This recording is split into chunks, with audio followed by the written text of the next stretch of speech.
రాజధాని అమరావతిలో తిరుమల వైభవాన్ని తలపించేలా అద్భుతమైన దివ్యక్షేత్రం రూపుదిద్దుకుంటోంది.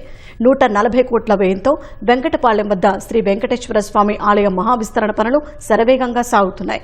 7 అంతస్తుల సింహద్వారం, 4 వైపులా రాజగోపురాలు, మాడవీధులతో ఈ కలియుగ వైకుంఠాన్ని 2022 డిసెంబర్ నాటికి భక్తులకు అంకితం చేయడమే లక్ష్యంగా కూటమి ప్రభుత్వం అడుగులు వేస్తోంది.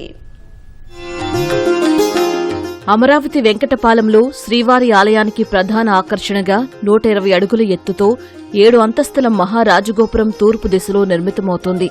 దీనితో పాటు ఉత్తర, దక్షిణ, పడమర దిశల్లో 5 అంతస్తులతో మరో 3 రాజగోపురాలను నిర్మిస్తూ బాహ్య ప్రాకారాన్ని అత్యంత ప్రతిష్టాత్మకంగా తీర్చిదిద్దుతున్నారు. కేవలం ఆలయమే కాకుండా తిరుమలలో జరిగే ఆర్జిత సేవలను ఇక్కడా నిర్వహించేలా అద్దాల మండపం, కళ్యాణోత్సవ మండపం, ఆర్జిత సేవా మండపాలను ఏర్పాటు చేస్తున్నారు.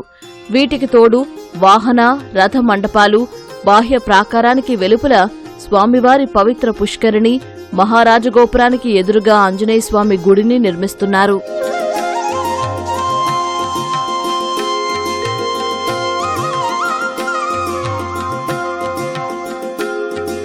స్వామివారి బ్రహ్మోత్సవాలు, రథోత్సవాలను వైభవంగా నిర్వహించేందుకు 7 కోట్లతో 40 అడుగుల వెడల్పైన మాడ వీధులను అభివృద్ధి చేస్తున్నారు.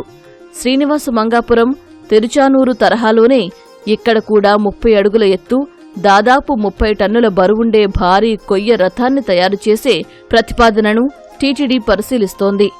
ఈ దివ్యాలయ నిర్మాణానికి అత్యంత నాణ్యమైన కృష్ణ శిలలను వినియోగిస్తున్నారు. మహారాజగోపురాల కోసం తమిళనాడులోని నామక్కల్ నుంచి ప్రత్యేక రాయిని తెప్పిస్తున్నారు. ప్రాకారాల నిర్మాణానికి పల్నాడు జిల్లా కోటప్పకొండ సమీపంలోని కమ్మవారిపాలెం శిలలను వాడుతున్నారు. ప్రస్తుతం 3 ప్యాకేజీలుగా విభజించిన పనుల్లో 15% ఇప్పటికే పూర్తయింది.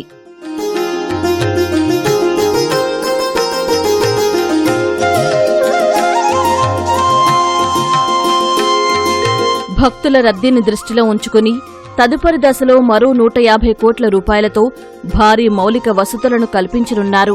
లడ్డూ విక్రయ కేంద్రం, అన్నప్రసాద భవనం, భక్తుల విశ్రాంతి గదులతో పాటు టీటీడీ పరిపాలనా కార్యాలయం, కాటేజీలు, అధునాతన ఆడిటోరియం నిర్మించేలా ప్రణాళికలు సిద్ధమయ్యాయి.